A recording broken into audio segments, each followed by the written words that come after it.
De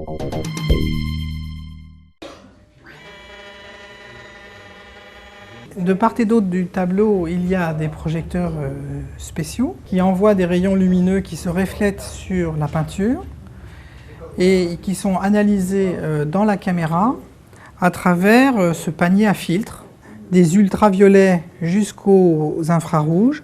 On obtient au final donc 13 images qui représentent 13 mesures de la réflexion de la lumière, qui nous permet de recomposer ce qu'on appelle le spectre de réflexion diffus.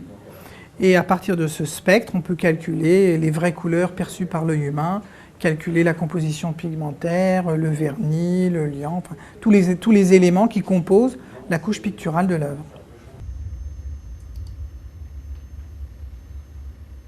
L'empreinte est là, et si on la compare à l'empreinte relevée sur le Saint-Jérôme du Vatican, eh bien on voit qu'on obtient des points de comparaison qui sont rigoureusement identiques. Il y a eu 2 personnes qui sont intervenues.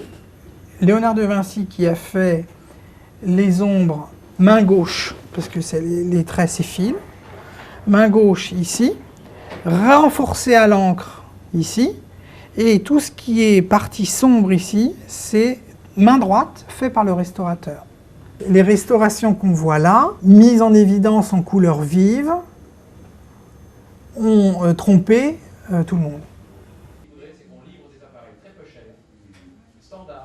On est heureux d'avoir permis à cette œuvre de prendre sa dimension dans l'histoire de l'art, a priori reconnue par ce qu'il y a mieux dans la profession aujourd'hui. Donc en fait, il faut tous se réjouir et se dire que c'est peut-être le premier d'une longue série. Une aventure, la découverte de ce